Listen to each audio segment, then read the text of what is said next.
hatujui Mkikuyu, Mjaluo na Mluya. Lakini wakati tunaenda pale kwa hospitali, tunatibiwa kwa hospitali moja. Wakati nimeenda nimekosa dawa, mimi kama Mkikuyu, wewe kama Mluya pia utakosa, ama kama wewe Mjaluo ama Mkamba utakosa dawa pia.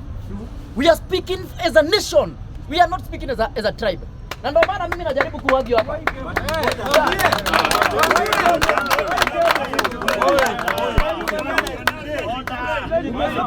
Kwa sahi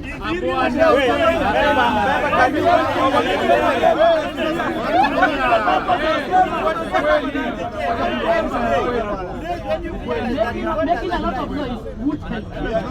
You better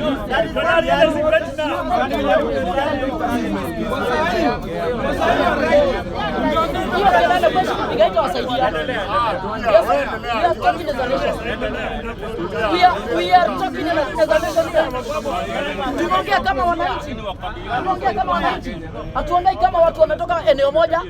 Right now in this bunge la mwananchi, nimesikia mwingine akisema tunakujaga kupiga siasa. Bunge la mwananchi si mahali kwa kupiga siasa. Bunge la mwananchi is the place to fight for justice for everyone in this country.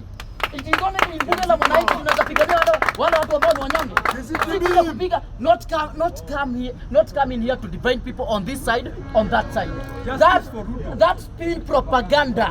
Yenye mnajaribu kueneza hapa won't work for me, won't work for me, won't work for you, and won't work for anybody here. Mr. Speaker, I'm saying this. We are saying sisi pahali penye tuko, and I'm speaking as a young generation. Sisi si watu ati wakuwa ati juu niko na kiongozi, ati juu labda ninaambiwa niko na kiongozi lazima nifuate. Kama leo asubuhi nimeamka nikapata ati Uhuru Kenyatta na William Samoei Ruto walipatana. Wanafaa kupatana, ndio, ni marafiki. I have no problem with that. They are friends. They have served together. Wanapata wasalimiana wakunywa chai pamoja. But talking and they are Kenyans. But talking about at they have the political influence. Yenye ati watakuja kuambia watu, my friend, if you won't speak about economics, if you won't speak pesa mfukoni kwa watu, hata ujaribu kwenda hata usalimie Mungu na mpige picha na Mungu, watu watasema huyu Mungu ni muongo. Hawataki mambo ya Mungu tena. Watamkataa. Mr. Speaker, right now mimi hata naweza advise William Samoei Ruto, stop doing politics. Which kind of politics are you doing? Do you want to mean kila kiongozi mwenye unaona akona influence, juu labda aliona pale Embu, labda akashangiliwa ukadhania akona influence. Leo hii nakwambia huyo Uhuru Muigai Kenyatta hata asimame hivi aseme yeye ana support William Samoei Ruto, arudi hapo Embu penye alishangiliwa, tutaona kama atashangiliwa. No one can support that. Kwa sababu right now we are talking about issues. We are talking about health issues zenye zinatusumbua. We are talking about education issues zenye zinatusumbua. Right now alafu wewe mnataka tujiingize kwa political cocoon ya wakora wenye wameishi kwa hii siasa yote, alafu tuseme tutaishi kufuata sisi. It won't work. We are talking about femicide. Leo hii kumekuwa na maandamano. Maandamano imekuwa ikifanyika Nairobi mzima. Maandamano ya wasichana wengi sana. And still bado watu wanaitisha haki yao, wanasema waache kuuliwa, and they are still being tear gassed. Nani anaua hawa wanawake?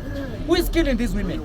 And who is na hawa wanawake wakiuawa, who is answerable? Nani anafaa kupatia mwanamke security? Ni mimi na wewe plus the serikali. Today we have the government. Today we have the women leaders. Today we have the women leaders. Hakuna chenye wanafanyanga pale bunge. Hakuna kazi, hata hawajaipeleka hata motion moja ya kuprotect wanawake. Then wao wanawake wakizunguka, you are still tear gassing them. Right now Mr. Speaker, as you are speaking, sikudanganyi. What we will do, sorry, and what will work, what we will do and what will work. Ukitaka kusaidia wananchi, help, saidia kukuza uchumi. Wachana na siasa. Wachana na hii mambo ya kutapakaa na watu ambao hawatakusaidia. Right now sisi wote hapa tunaumia. Tuko na mashida tofauti. Thank you very much.